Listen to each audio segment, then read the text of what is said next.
வணக்கம். பசியின் வாசிப்புகளில் கம்பராமாயணம் யுத்தகாண்டம் பகுதியில் ராவணன் சோகப்படலம் முதல் பாகம். மாவீரன் இந்திரஜித் இறந்து விட்டான். அந்த செய்தியை ராவணனுக்கு தெரிவிக்க ஒற்றர்கள் ஓடினார்கள். தன்னிடம் அந்த இந்திரஜித்தின் மரணச் செய்தியை சொன்ன ஒற்றர்களை ராவணன் கோபித்து வாளால் வெட்டி கொன்றான். மறுகணம் மகனுடைய இறப்பால் உண்டான துக்கம் தாளாது கைகள் சோர்ந்திட தரையிலே விழுந்தான். அப்போது அவன் நெஞ்சிலே புத்திர சோகத்தால் கொடிய சினம் மூண்டது. கண்களில் இருந்து மடை திறந்த வெள்ளம் என கண்ணீர் பெருகி தரையிலே வழிந்தது. ராவணன் வெந்த புண்ணிலே வேல்பட்டது போன்ற கொடும் துன்பத்தை அடைந்தவனாகி மைந்தனே என்றான், மா மகனே என்றான், எந்தையே என்றான். என் உயிரே, உனக்கு முந்தி பிறந்த நான் இன்னமும் உயிருடன் இருக்கின்றேனே, இந்திரன் பகை போயிற்றன்றோ என்றான். நம்மால் இதுவரையில் துன்பத்தை அனுபவித்து வந்த வானவர்கள் இன்று உன்னுடைய சாவினால் மகிழ்ச்சி ஆரவாரம் செய்தாரோ? கரந்தை சூடிய சிவபெருமானும் பார்க்கடலில் ஒளிந்துள்ள கல்வனான திருமாலும் நிரந்தரமாகவே தம் பகை நீங்க பெற்றார்களோ என்றான். சிவபெருமானும் திருமாலும் தமது பகை மறந்து இப்போது ஒன்றாக கருடப்பறவையோடு இடபத்தின் மீது ஏறி உலாவுவார்கள் என்றான். இரக்கம் கொண்டு அழுதான், கதறினான், கலைத்தான், உடல் வியர்த்தான், எழுந்து போய் மீண்டும் விழுந்தான். கண்களை விழித்து பார்த்தான், விழித்த கண்களை மூடிக்கொண்டான். பூமியில் கிடந்து புரண்டான், புரண்டு உருண்டான். அந்த சமயத்தில் அவனுடைய தலைகளிலே ஒன்று ஐயனே என்றது, மற்றொன்று நான் இன்னும் அரசு செய்வேனோ என்றது, வேறொன்று உன்னை பகைவர் கையில் காட்டிக் கொடுத்த அற்பனாகிய நான் வாழ்வேனோ என்றது, பிரிதொன்று சந்தனத்தால் கோலம் தீட்டிய உனது இரும்பு தூணை போன்ற திரண்ட தோள்களினால் என்னை தழுவிக்கொள்ளாமல் இருக்கின்றாயே என்றது. ஒரு தலை நல்ல வில்வீரனே, புலியை மான் கொன்று விடுதல் தகுதியோ என்றது. மற்றொன்று சிவபெருமானும் திருமாலும் தந்த ஆயுதங்களினால் பகைவர்களை விரட்டியடித்த நீ மீண்டும் உன் குரலை காட்டாமல் போனாயோ என்றது. வேறொன்று நீ இறந்து விட்டாயோ, நான் துணையை பிரிந்து விட்டேனே, உனக்கு ஏற்பட்ட சாவு வஞ்சனையால் நிகழ்ந்ததோ, இனி நீ திரும்பி வரமாட்டாயோ, நான் தன்னந்தனியனாகி இங்கே கிடந்து அஞ்சுகின்றேன் என்று நெஞ்சு நோவ கதறிற்று. இன்னொன்று, இந்திரனது வெற்றி மாலையை அவன் கிரீடத்துடனே பறித்தாய். அதை கண்ட தாய்மார்கள் எல்லோரும் உன்னை உச்சி மோந்து மகிழ்ந்து உனக்கு வெற்றி மலர் மாலையை சூட்டினார்கள். அந்த மாலையை காகங்கள் ஆடுகின்ற போர்க்களத்திலே சிதறி கிடக்க காண்பேனோ என்றது.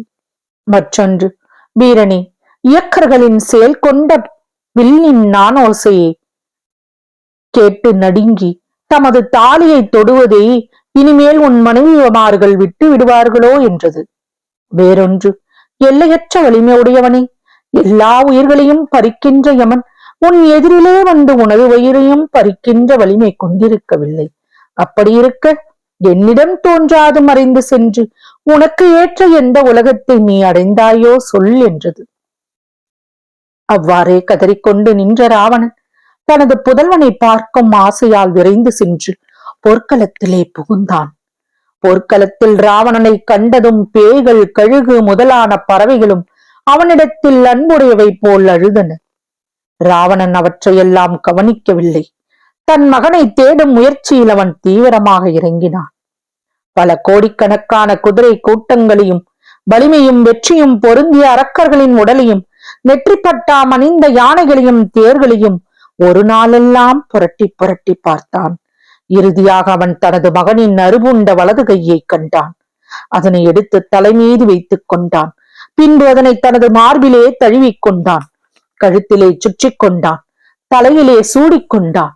மீண்டும் தனது மகனின் உடலை தேடி போர்க்களத்திலே அலைந்தான் ராவணன். வெகு நேரத்திற்கு பின் தனது மகன் இந்திரஜித்தின் தலையற்ற உடலை ராவணன் பார்த்தான். பார்த்த கண்களில் இருந்து கண்ணீரை ஆறாக பெருக்கினான். மகனின் உடல் மேல் விழுந்து புரண்டான். அம்புகள் பதிந்த இந்திரஜித்தின் மார்பை தன் உடம்பால் தழுவிக் கொண்டான். மார்பிலே அணைத்துக் கொண்டான். துயரம் தாங்காது வாய்விட்டு கதறினான். அப்போது ராவணன் இதுவரையில் அடையாத துன்பத்தை அடைந்தான். ராவணன் மேலும் இந்திரஜித் என்னுடைய மார்பிலே பாய்ந்திருந்த லக்ஷ்மணனுடைய அம்புகளையெல்லாம் பிடுங்கி எடுத்து முறித்து போட்டான். அசதியாலும் கவலையாலும் மயங்கி விழுந்தான். அவனுடைய கோபத்தை கண்டதும் தேவர்களும் முனிவர்களும் பெரியோர்களும் இவனது கோபம் மும்மூர்த்திகளோடும் உலகங்களோடு போய்விடுமோ என்று அஞ்சினார்கள். இலங்கை வேந்தன் கண் விழித்து தனது மகனின் தலையை காணாததால் மிகுந்த துயரம் கொண்டான். அதனையும் தேடி பிடிக்க எழுந்தான். எங்கும் தேடி அலைந்தான். ஆயினும் என்ன, அந்த தலையை காணாமல் துயரம் கொண்டு விம்மினான். வானமே பிளந்து போகும்படி அரற்றத் தொடங்கினான். உன்னால் நான் இந்திர சம்பத்தை பெற்றேன். ஆனால் இன்றோ அந்த நிலைமை போயிற்றே. ஒரு பெண் மேல் ஆசை கொண்டு அதனால் எனக்கு நீமக்கடங்கள் செய்ய வேண்டியது போக அவற்றையெல்லாம் மிக்க இரக்கம் கொண்டு நான் உனக்கு இப்போது செய்ய வேண்டியவனானேன். என்னை போன்ற துர்பாக்கியசாலி உலகத்திலே வேறு யார் இருக்கின்றார் என்றெல்லாம் ராவணன் வாய்விட்டு புலம்பினான். பிறகு ராவணன் தனது மகனுடைய உடலை தூக்கிக் கொண்டு இலங்கைக்கு சென்றான். அதனை கண்டு அரக்கியர்கள் எல்லோரும் அழுதார்கள். அரக்கர்களும் அழுதார்கள். அந்த அழுகுரல் ஓசை 10 திசைகளிலும் சென்று ஒலித்தது. தொடரும். வசியின் வாசிப்புகளை சப்ஸ்கிரைப் பண்ணுங்க நண்பர்களே. லைக் பண்ணுங்க. உங்க நண்பர்களுக்கு எல்லாம் ஷேர் பண்ணுங்க. உங்க கருத்துக்களை கமெண்ட்ல